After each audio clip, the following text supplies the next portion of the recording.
Hi, Analisa 6 here with the Sober Curator and the Lady of Leisure to bring you the March 2024 horoscope for the zodiac sign of Taurus. I am sitting on my new couch at a weird angle, and the lighting in here is making the side of my face I feel like look weird. Maybe I shouldn't draw attention to it, but I don't understand. My dog is also right here. He's taking up all this space right now, so it's a weird angle. I need to figure out a better setup. I always am having a hard time with where the computer is because I need to plug it into the wall and the outlet's never in a good spot. Like, I don't know, my hair's doing weird stuff. I don't know. Don't Taurus, you guys are like aesthetically so perfect. Don't judge me. I barely have any Taurus in my chart. Um, why am I looking at my phone? We're recording. We're doing a video. It's about you. This is your time, your horoscope. All right, let's get right into it. March is an interesting month. I do a forecast for all of the collective. That's just the March astrology forecast. You can see that video at the beginning of this playlist. And God, my computer setup is not good. I'm sorry. I'm worried my dog's about to like knock this whole thing off. But basically March for the collective is kind of an intense month in terms of the vibe. The vibe is heavy. The vibe is intense. It's also very mystical and magical and elusive, but it's intense. We start out the month in Pisces season. Pisces season is always kind of intense. And the area of the chart that it's hitting for the Taurus individual is the area that has to do with community, friendship circles, groups. And so if you've been overly social, this is for Pisces, sorry, Taurus sun and Taurus rising people. If you feel like your social calendar has been very full, but not necessarily in a way that maybe you've been wanting or desiring, that is emphasized here for the Taurus dominant person. The reason why there's a little bit of reluctance here is because Saturn is passing through this area. And whenever Saturn's transiting an area of our chart, we tend to feel some sort of hardship, blockage, or even sometimes like an existential fear of something. And so, you know, what Saturn is asking of us a lot of times is to level up into some form of responsibility or discernment in some way. And so we could be in our social circles doing that. Like maybe we're examining the people that we've had in our lives over the years and whether or not they're in alignment with kind of who we want to have in our lives moving forward. You know, we might be connecting with teacher type energies or people that we can learn from, or maybe people that we're disseminating wisdom to. There's a lot of teacher like energy with Saturn. So wherever it's transiting, like we're learning. And because this area of the chart for Taurus, the 11th house, has to do with other people, we could be learning a lot through other people right now. Also, this area of the chart has to do with our political associations. And so that could also be something that we're examining right now is who are we aligned with politically? Are the groups of people that we're surrounding ourselves with in alignment with our values and political beliefs, those types of things. The other thing too that this could bring us into having it in Pisces is artistic or musical communities, or also spiritual communities. So you could be feeling guided towards any of those things, like you want to connect through art or music with other people, or maybe you want to connect spiritually with other people and have more of a community. A lot of people will say like, I'm trying to find my tribe. And I personally hate that, that the tribe tagline. Like there's a lot of like overtly PC language that sometimes I feel like is a little overkill in certain circles, but that one specifically, I don't know, it actually does kind of bother me. I feel like it's kind of outdated. But you know, like a lot of people will say that, right? Like I'm trying to find my group, my place that I belong, my community that I belong into. And so that could be something that you're feeling right now with all of these 11th house transits happening in the Taurus horoscope. And so we have Saturn, the Sun, Mercury here, and Neptune here.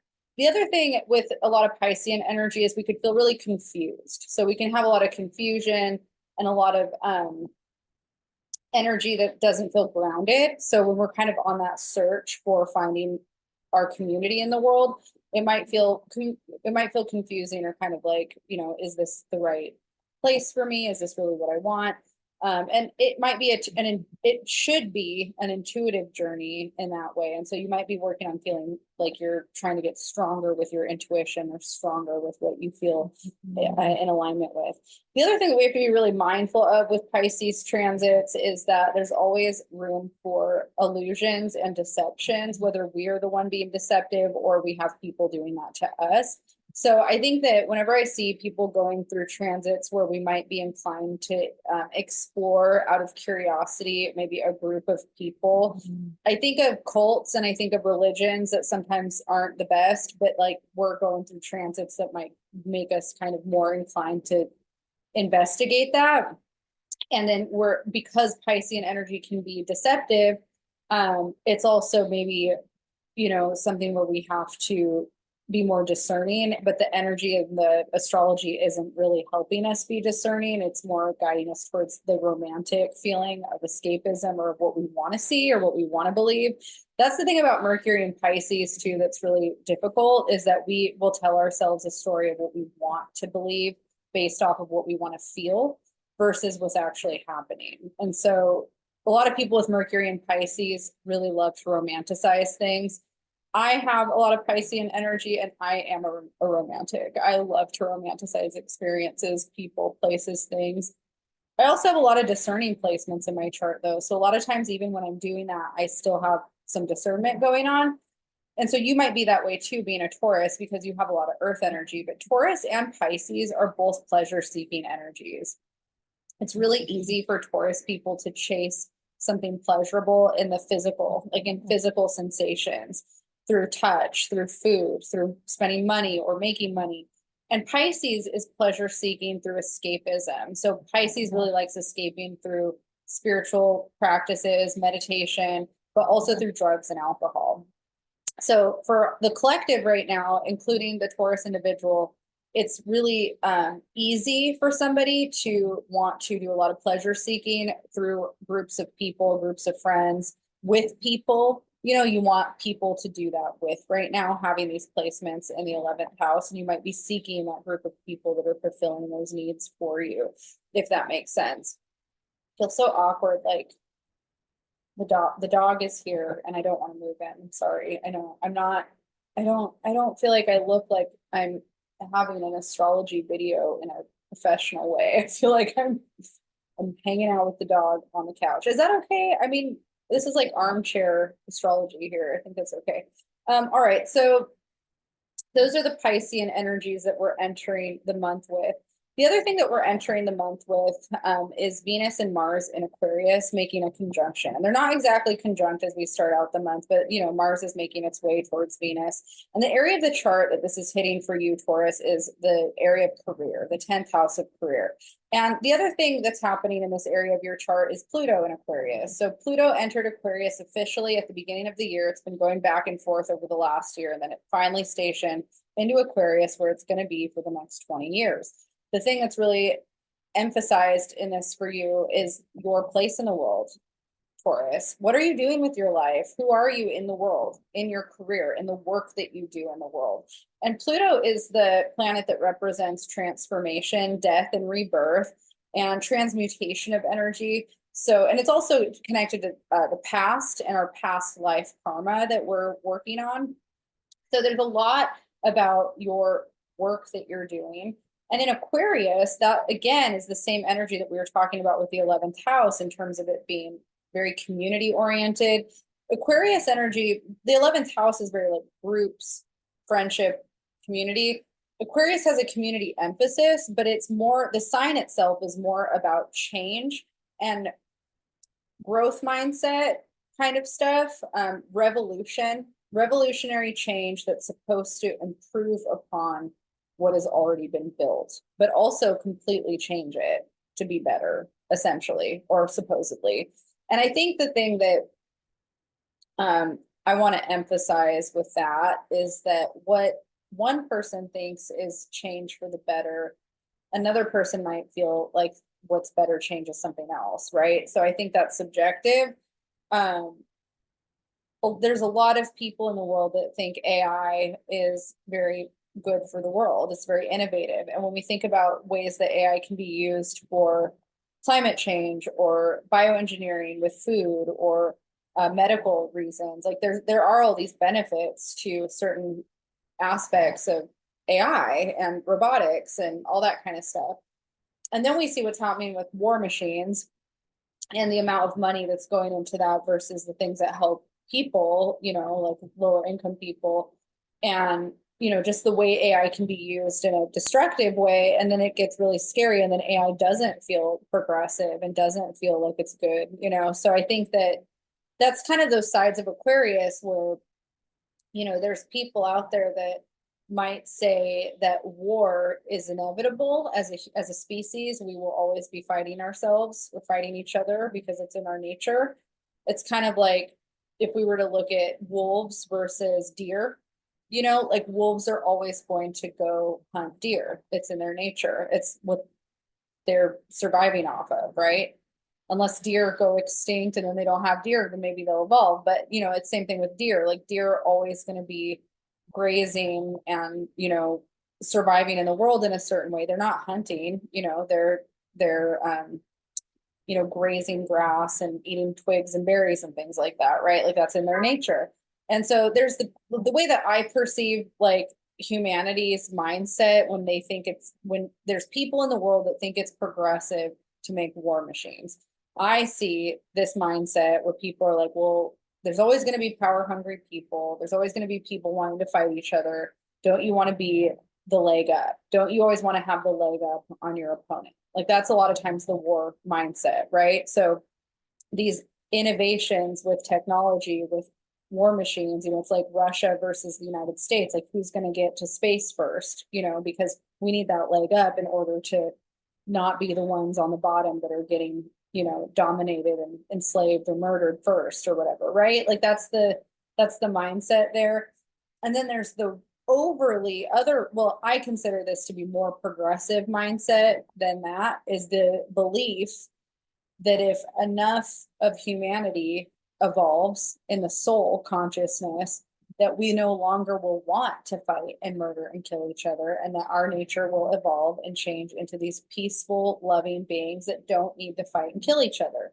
So why create war machines to begin with? Why not try to move in this peaceful direction where we're using this, AI robotics technology for innovating food and housing people, and we don't need to live in this capitalist thing. Like we can take care of everybody, and that's also the other side of Aquarius. Aquarius can be, very community oriented and very like what works for the collective, what is the best, most progressive thing for the collective.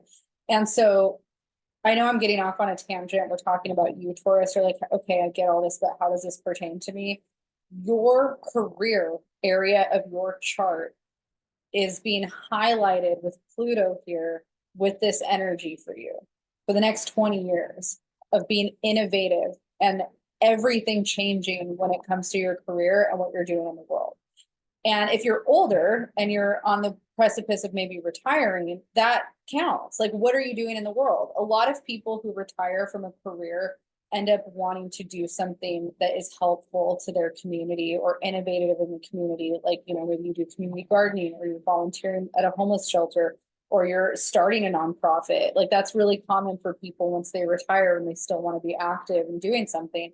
So your career, your life, what you're doing out in the world is about to go through major changes. Pluto's ushering that in. And then we have Venus and Mars here as the month progresses.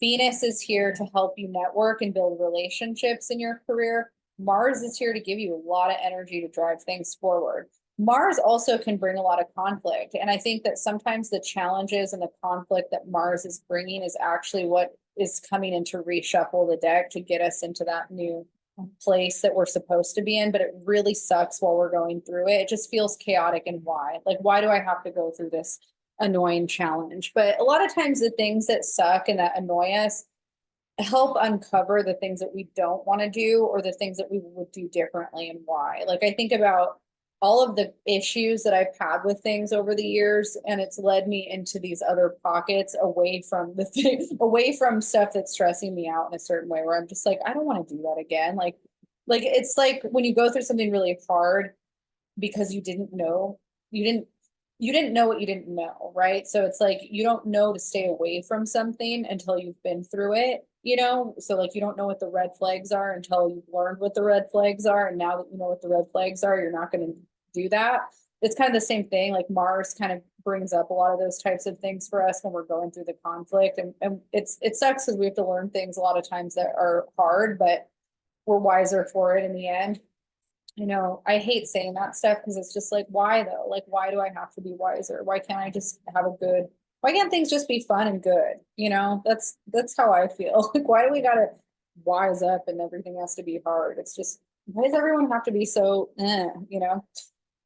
That's how I feel about that. But that's essentially what's happening for you in your career sector of your life. So as we get going a little bit into the month, we are going to, let's see, when does that new moon happen first? That's not till the 10th. Let's see if anything else is happening before the 10th.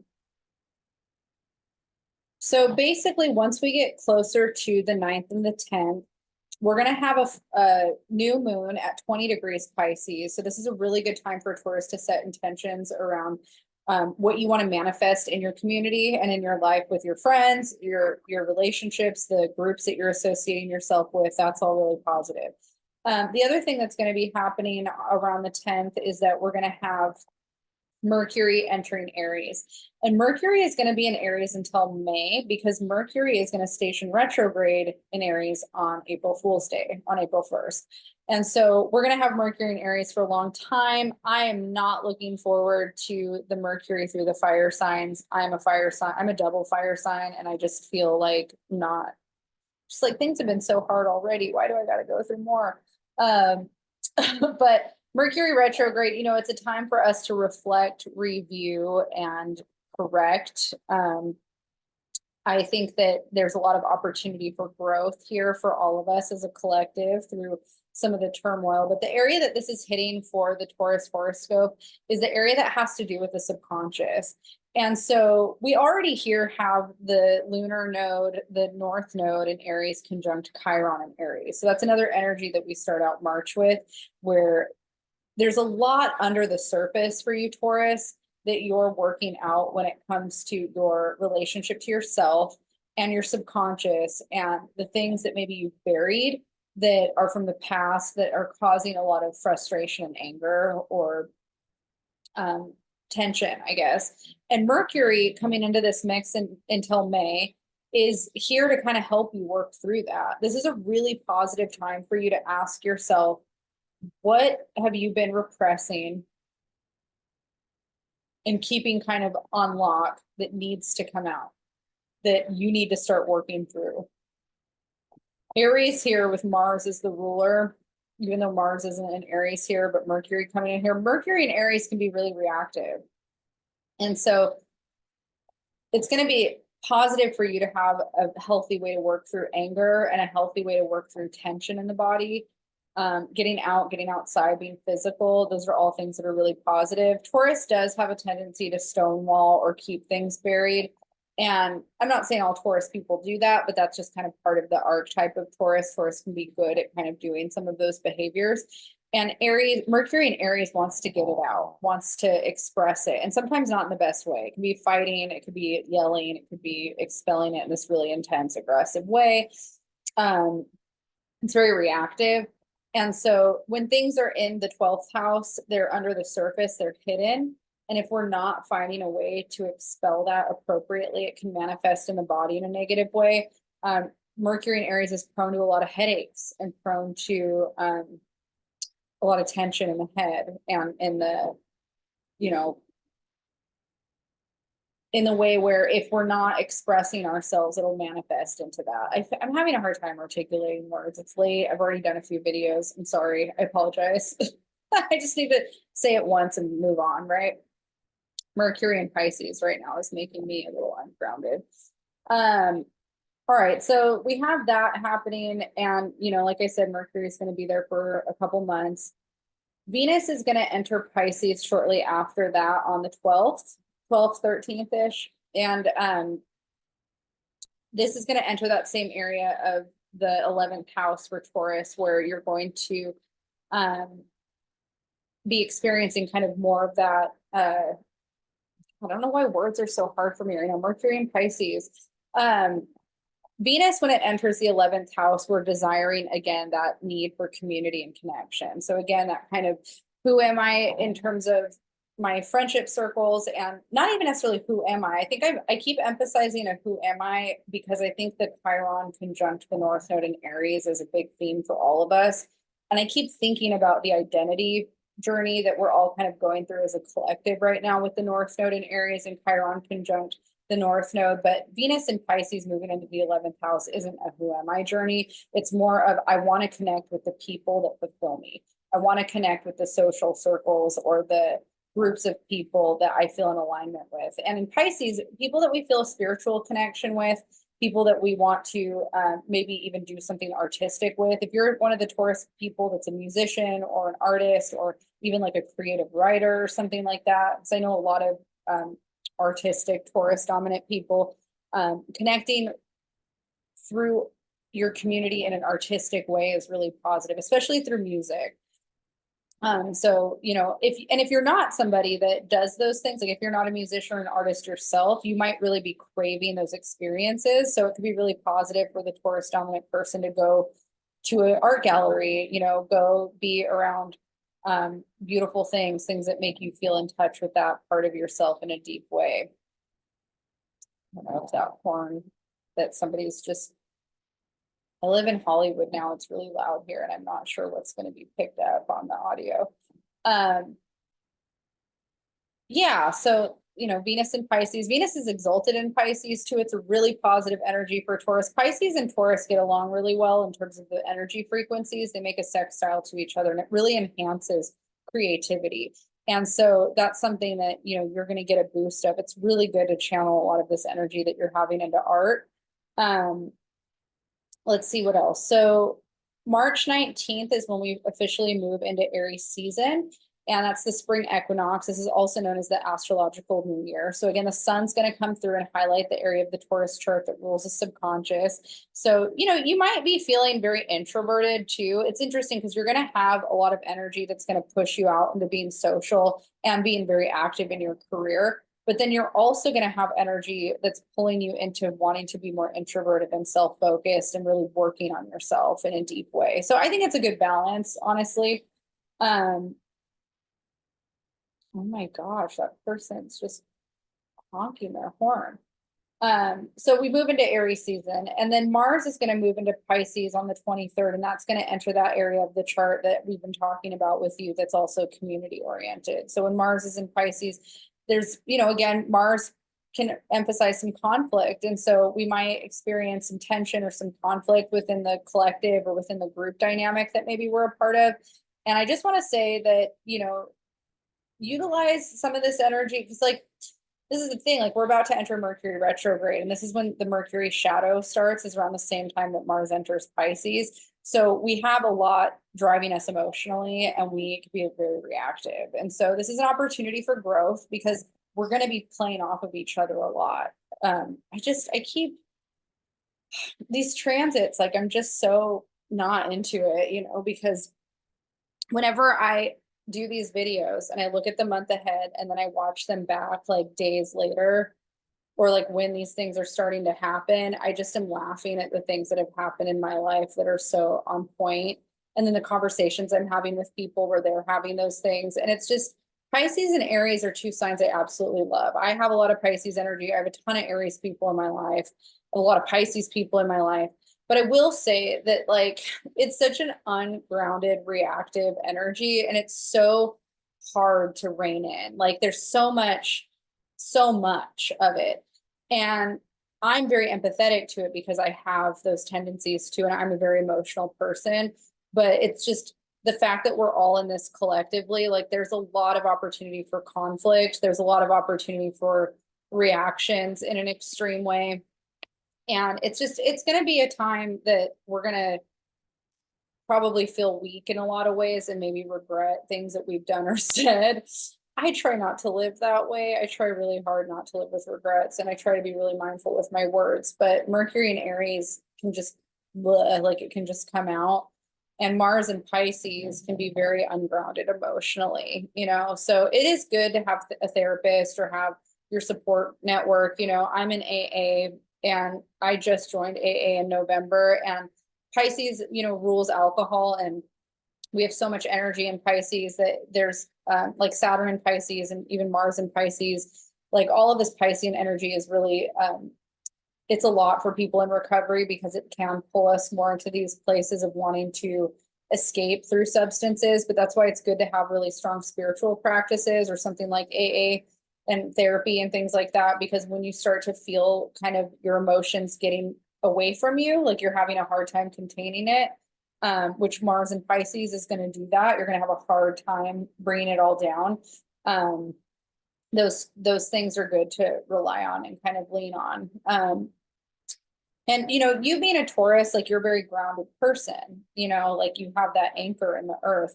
But the thing that's hard for Taurus right now is that we have Jupiter and Uranus in Taurus, which are not grounding planets. Jupiter is the planet of expansion and growth, and Uranus is the planet of change.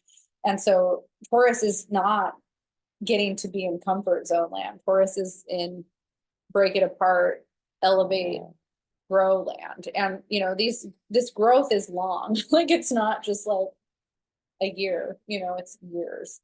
And we're all going through it. It's not just you, but because you're the Taurus person, it's emphasized on you in a big way. It's hitting you in a big way. On March 25th, we have a lunar eclipse at 5 degrees of Libra. And so again, like the sun's going to be in Aries, and then we've got the moon in Libra. The area of the chart that this highlights for Taurus is going to be the area of the subconscious, and then the area of health and daily routine. So the moon is going to be highlighting how you're of service in the world, sixth house themes, daily routine, and your health. And so this is a really positive time if those are things that you know you need to get in order. It's a really positive time for you to get that in order. If you're in a relationship too, having Libra be a part of that, that might be something that you're doing with a partner. So if you're like me and my partner need to get certain aspects of our life in order, this could be a good time to connect on that and figure out what that looks like. I'm sure I'm missing a few things, but this was a pretty good amount. So, you know, highlighted your work at the beginning of the month, your community throughout the month, friendships, your relationship to self and your subconscious, how you're communicating anger and, you know, repressed trauma and working through some of that stuff, and your health and the routines that you have are big themes for you this month. I am offering astrology and tarot readings again. If you would like to book a personal one-on-one session with me and look at where these things are hitting in your personal chart, you can contact me at Analisa6@ladyofleosure.com, Leosure, Leosure.com. You can also contact me through my website. It's in the description. All this information is in the description box. And you can find me at thesobercurator.com as well. All right, Taurus, I wish you the best of luck, and I will see you next month.